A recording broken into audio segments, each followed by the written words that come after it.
The canines, the Omaha Police Department also has the mounted patrol. Earlier this month, officers did a little training to get back in the saddle. And as KETV News Watch 7's Chin Doan reports, this is a vital part of the job for both the officers and for the horses. Slow it down just a little bit, Scott, and everybody feeds off you. From slow movements in circles. If you're the inside person, you have to go a little bit slower. Outside, you've got to speed up a little bit. To more advanced techniques. It's all in a day's work for the Omaha Police Mounted Patrol Unit. We do a lot of training, starting here in our arena, and then we progress out to taking the newer horses out on the street and start riding them out there, and eventually working them into the downtown area so that they start getting used to all the sights and sounds. A learning experience for both the horses and officers. Nathan Waller is getting a taste of what it'll be like once he joins in March. It's exciting. It's also helpful to kind of see the way they do some of the things that I'm going to be doing from a different perspective. Controlled through. There you go. Nice, nice, nice. Officers train 4 to 6 months. For horses, it can take up to 2 years. Like this fella who accidentally knocked down a cone. And this one's not quite sure what to do. That's why every exercise counts. To get the unit ready to handle crowd control, traffic stops, even arrests.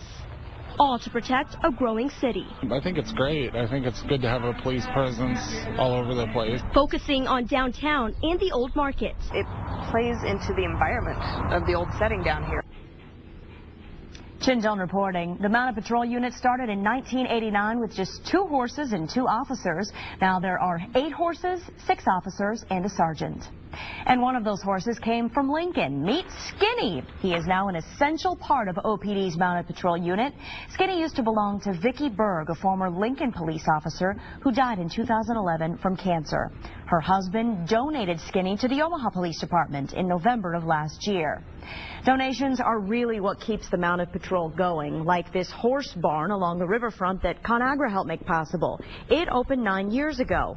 Our camera was there as they showed off the 20,000 square foot facility, a barn that is still considered one of the best in the country. 15 stalls with outdoor and indoor riding areas built entirely with private funds. There's one thing clear, is these guys don't horse around when they decide to build a barn. Thank you from the bottom of our hearts. ConAgra Foods and some other businesses paid for the barn. It is being leased to the police department for $1 a year. And joining us now to talk more about the Mounted Patrol is Sergeant Tammy Mitchell with the Omaha Police Department. Thank you so much for being here today. Thank you for inviting me. I asked Deputy Woodward, what is something that maybe people don't understand about the Mounted Patrol Unit that you want to tell them why it's so important? Well, I think it's important not only for us patrol-wise with large crowd disturbances or large crowd gatherings to be there as a visible presence, but also obviously the Old Market area is a gateway to the city of Omaha. So to be able to welcome our visitors and have them see us down in the Old Market kind of gives them a little bit something unique that a lot of police departments around the country don't have. And College World Series is certainly a time I remember always seeing the Mounted Patrol. What does that add to that event, both in terms of safety and exposure? Well, I get asked every year if we don't have our horses out because maybe it's extremely hot, which tends to happen during the College World Series. Yes. Everyone wants to know where are the horses. So it's good to know that we are recognized out there. They do notice us. They'd like to have their kids and their family have pictures with us and between our work on the streets. But yes, it's something that makes Omaha unique in that sense. And it's certainly an element. It's hard, I would think, to get a cruiser in the middle of all those people. But a horse, people kind of clear for, they make way for. There's no doubt.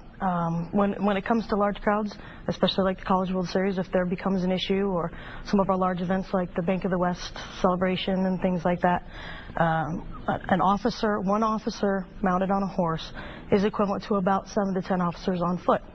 So when you're trying to break up a crowd disturbance or get into a crowd, it's much, much easier. People tend to move pretty quick when you're on a 1,500-pound animal. Absolutely.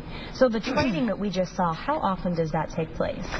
You know, we train constantly. Every ride that we take is a training session for ourselves and our horses. But in the wintertime, we do take special time because of the cold weather to train inside, to do some unique things that we don't get to do all the time. Practice our crowd control training, practice our basic riding skills. It's just like anything. It's just like shooting or defensive tactics, you need to keep up on your skills, and you need to keep your horses up on their skills. Now, we kind of saw through Diesel, he looked excited, you know, especially in that video, going after it, getting the toy. Do you see kind of the same disposition from the horses? You know, absolutely. And they're just like people, just similar to like, oh, well, our dogs are just the same. Some days are good, some days are bad, some days we're tired, some days we're full of energy. So it is similar in that respect. You never know how that horse is going to be on that day. And weather affects our horses significantly too, because when it's the fall or the early spring, when it's warm and they start, oh, it's been winter and I've been cooped up and now I get, you know, they tend to be a little more sassy. So you have to be ready for that. And when it's hot, you know, they're a little more sluggish, just like us. So we have to realize that when we do mount, what the type of weather is and how that might affect them. Is there a certain, I don't even know how this works, a business or a provider that you get the horses from? No, all of our horses, well, until about 2 years ago now, all of our horses were donated. You saw the recent donation that we took in from Lincoln, which is fantastic. We've been working training with Skinny. But until 2 years ago, they were all donated. We did finally purchase one with seized assets.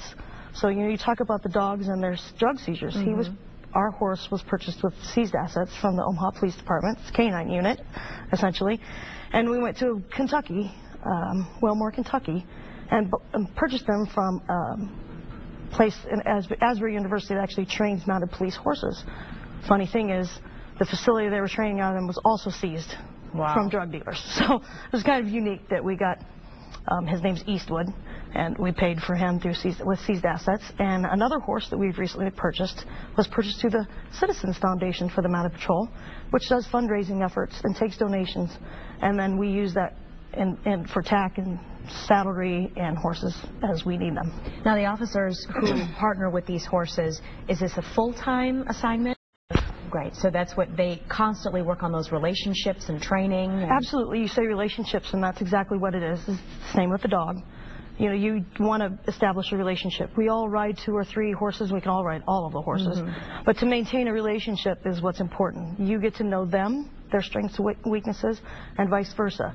And then that way, myself as a sergeant, I can send those officers and those horses on an assignment that's most appropriate for them. Absolutely. And next time, we're going to have Skinny or Eastwood or one of them. Somehow, we will figure out how to do it here in the studio. We can set them up here. No problem. All right. Sergeant Mitchell, thank you so much for coming in and seeing us today. Well, we certainly enjoyed putting together this presentation of Chronicle. If you want to take another look at what Diesel is doing or hear a little more about how these animals are paid for and what they do that their human counterparts sometimes can't, we're going to post all of this online on KETV.com for you to check out and share with your friends if you choose to do that. That's going to do it for this morning. If you would like to help any of the metro area canine departments or the Omaha Police Department's Mounted Patrol Unit, they are always looking for support. We have links to each and how you can donate online right now on KETV.com.